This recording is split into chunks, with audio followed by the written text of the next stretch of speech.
वंदे मातरम बच्चों, कक्षा 7 में संस्कृत विषय में हम आज देखेंगे पाठ 5 योजकः तत्र दुर्लभः, यानी कि वहाँ योजक मिलना मुश्किल है। बच्चों, आपको पता है कि दरेक प्राणी मात्र में दोष तो होते ही है, परंतु प्रत्येक प्राणी में गुण भी होते हैं। जैसे हमें व्यक्ति में भी जो दोष होते हैं उनका विचार कभी नहीं करना चाहिए, उनके गुणों का ही विचार करना चाहिए। और इस कहानी में भी ऊंट और अन्य प्राणियों के वार्तालाप द्वारा यही बात भी व्यक्त की गई है। तो हमें क्या करना चाहिए, हमेशा दूसरों में सद्गुण ढूंढना चाहिए और खुद में दुर्गुण ढूंढने चाहिए। तो हमें हर चीज़, हर व्यक्ति, प्रत्येक मनुष्य, प्रत्येक जानवर वो हमें सही लगेगा। अगर हम उनमें दुर्गुण ढूंढेंगे और खुद में अगर सिर्फ सद्गुण ढूंढेंगे तो पूरी पृथ्वी हमें दोषयुक्त लगेगी। तो यहाँ पर जो ऊंट है वो हर एक प्राणी मात्र में सिर्फ और सिर्फ दोष ही देखता है। तो चलो बच्चों, अभी हम इस पाठ को स्टार्ट करते हैं। एकः वृष्ट अस्ति, वृष्ट स्वभावेन वक्र अस्ति, सः सर्वदा दोषम् एव पश्यति, एकदा सः वने अटति। एकः वृष्ट अस्ति, वृष्ट मीन्स ऊंट। संस्कृत में ऊंट को क्या बोला गया है, वृष्टः। वृष्ट स्वभावेन वक्र अस्ति, तो ऊंट स्वभावेन यानी स्वभाव से कैसा है, वक्र। वक्र मीन्स होता है टेढ़ा, और अस्ति यानी है। सह सर्वदा दोषम एव पश्यति, सह सर्वदा, तो वह क्या करता है, हमेशा। सर्वदा ये क्या है, अवयव है बच्चों। तो वह हमेशा दोषम यानी कि हर किसी में दोष त्रुटि, यही ये वो पश्यति मीन्स देखता है। तो हर किसी में वह हमेशा सर्वदा त्रुटियाँ ही देखता है, कभी उसे अच्छे गुण दिखाई नहीं देते हैं। एकदा सह वने अटति, एकदा यानी कि एक बार, वने यानी कि जंगल में, अटति यानी भटकता है। तो एक बार वह जंगल में भटकता है, भ्रमण करता है। तो उस समय क्या होता है, आगे देखते हैं।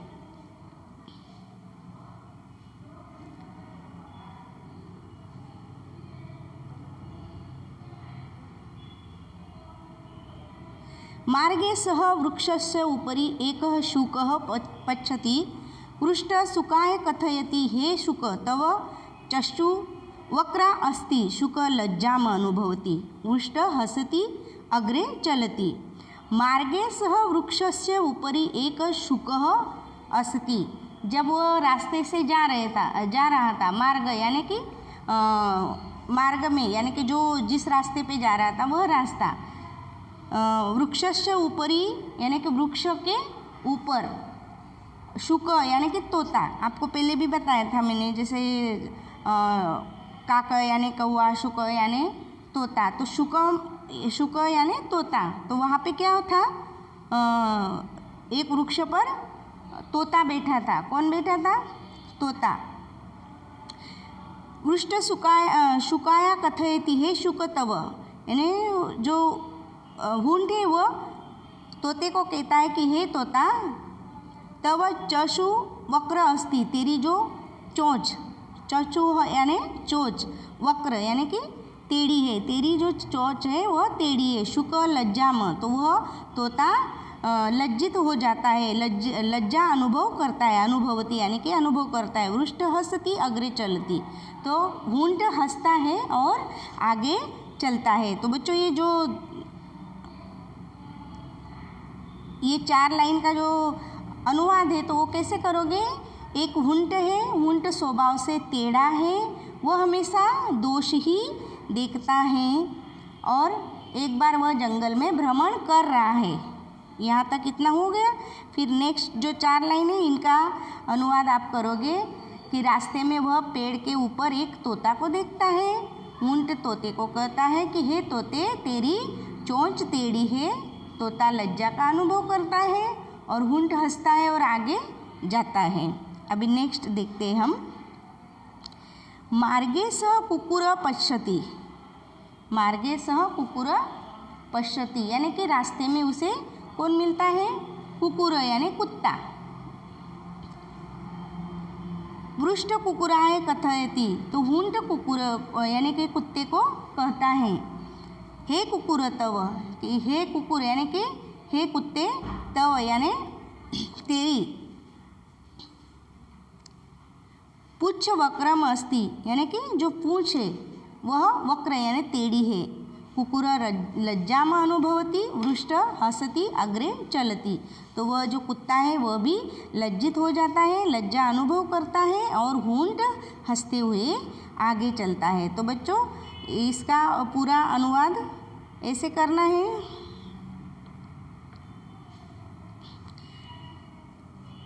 कि रास्ते में वह कुत्ते को देखता है, किसे देखता है बच्चों? कुत्ते को। तो वह कुत्ते को क्या कहता है कि हे कुत्ते, तेरी पूंछ टेढ़ी है। फिर कुत्ता लज्जा अनुभव करता है और हूंट हंसता है और आगे जाता है। तो यहाँ पे इस कहानी में हूंट हर प्राणी में क्या ढूंढ रहा है? सिर्फ दोष ढूंढ रहा है। अभी नेक्स्ट देखते हैं।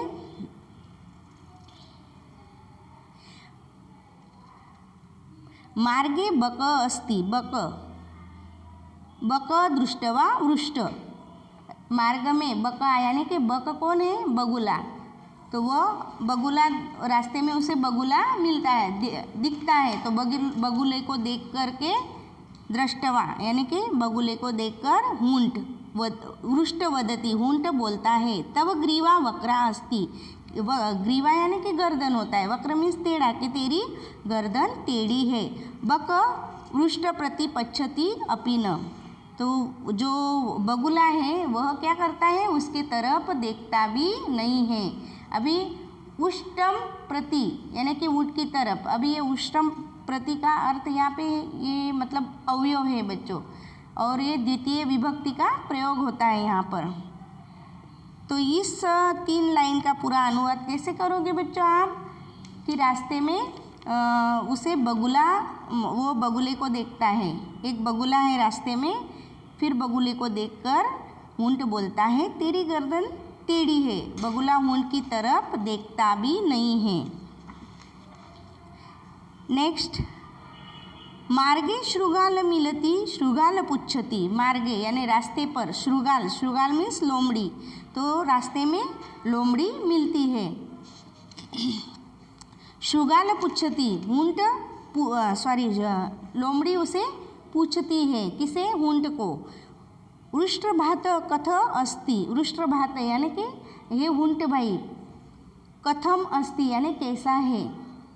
स्वास्थ्यम समीचीनम वा, यानी कि स्वास्थ्य समीचीनम यानी ठीक, आपका स्वास्थ्य ठीक है ना, वह उन्हें क्वेश्चन करते हैं, यानी प्रश्नवाचक चिन्ह दिया है ना बच्चों यहाँ पर, तो उन्होंने पूछा है प्रश्न करके कि हे रास्ते में जो लोमड़ी मिली है, तो लोमड़ी पूछती है कि हे ऊँट भाई कैसे हो और स्वास्थ्य ठीक है ना।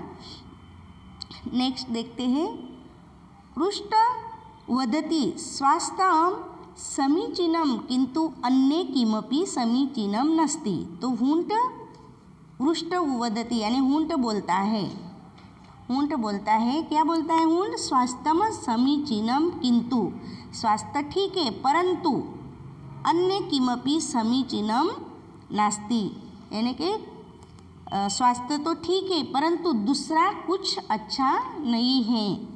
शुकस्य चक्षु वक्र, कुकुरस्य पुच्छम वक्रम, बकस्य ग्रीवा वक्रा, तो वो क्या कहता है ऊँट लोमड़ी को कि तोते की चोंच टेढ़ी है।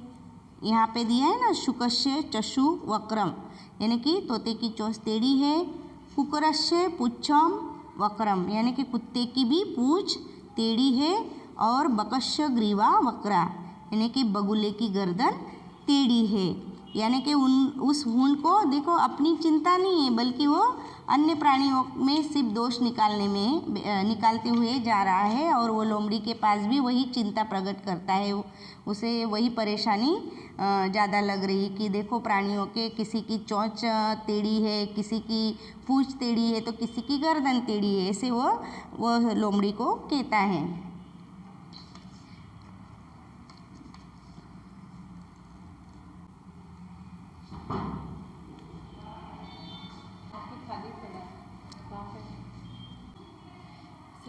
नेक्स्ट देखते हैं बच्चों, श्रुगाल वदति शुकस्य चक्षु वक्रा किंतु।